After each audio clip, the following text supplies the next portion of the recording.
Hello, chemistry. We're going to go over 7.1 ions.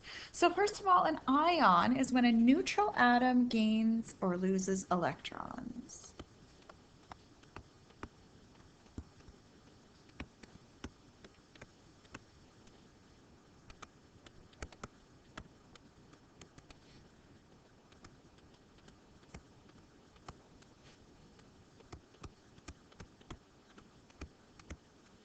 The octet rule is that elements or atoms tend to form compounds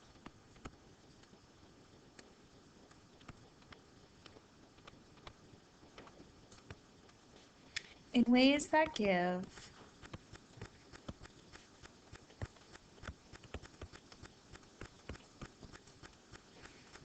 each atom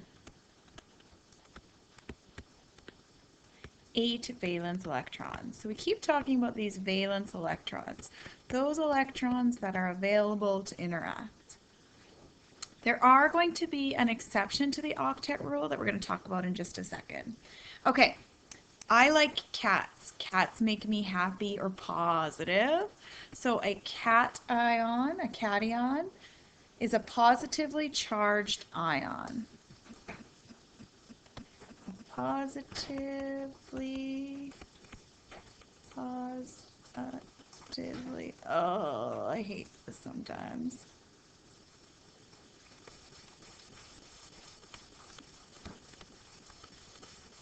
A positively charged ion.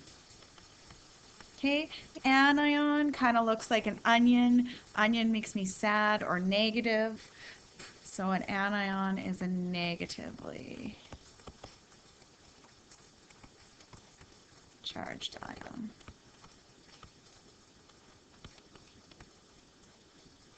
Okay, there is an exception to the octet rule, and those are elements in period 1. So that's the very first row, row 1, including hydrogen and helium. And they are stable with 2 valence electrons. They are stable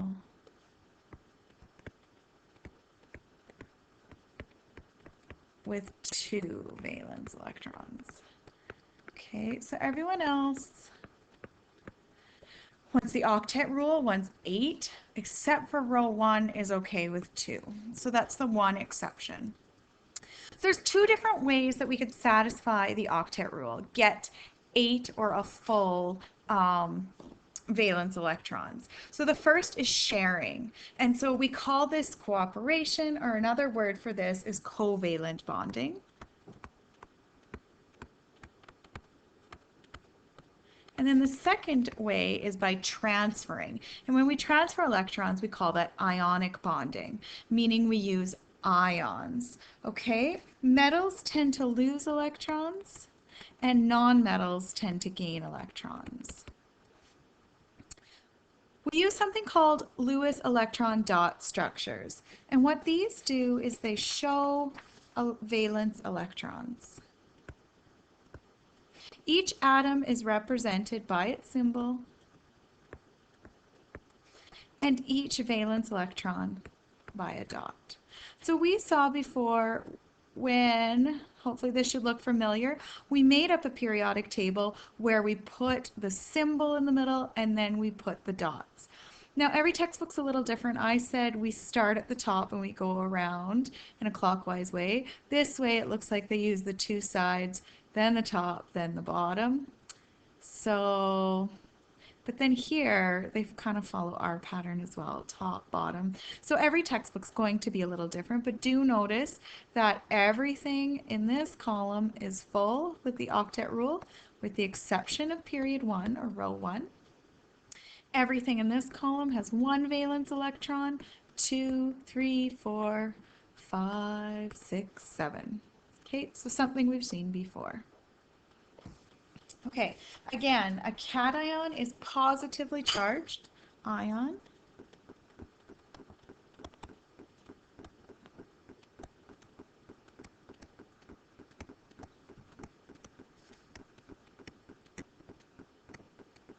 this pen is not very sensitive, because they lose electrons. Because lose electrons. Okay. So when you lose an electron, so you've lost an electron, a negative times a negative becomes a positive. So when you lose electrons, it becomes positive. So one example is we have lithium. Okay, we know that lithium is hanging out in column number 1, so it has one valence electron. Now what's going to happen with our lithium is it's going to lose that one valence electron. So it has fulfilled the octet rule. It has either none or it has 8. So it's going to lose an electron plus an electron. Because it's lost an electron, it then becomes positively charged because it lost an electron. Okay, another example is beryllium. Beryllium is found in the second column. Oh, lithium's kind of confusing because that looks like a valence electron. That's just the I on lithium. But beryllium has 2 valence electrons. Okay, so to fulfill its octet rule, it would either have 0 or 8. Beryllium is kind of like a high school student. It's going to do the easiest thing possible. Okay, so it's going to lose those 2 electrons. So beryllium is going to lose 2 electrons. Because it's lost 2 electrons, it now has a positive 2 charge. Okay. An anion, it's like an onion, it's negatively charged. Makes me sad.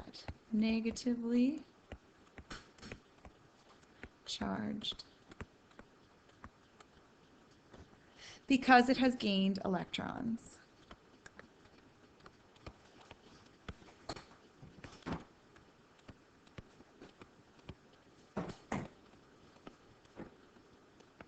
Okay, I look at this like you have gained a negatively charged electron. A negative times a positive is negative. These are negatively charged. Okay, couple examples. Fluorine. Fluorine has 7 valence electrons. Okay, so in order to get its 8, it probably would like 1 electron.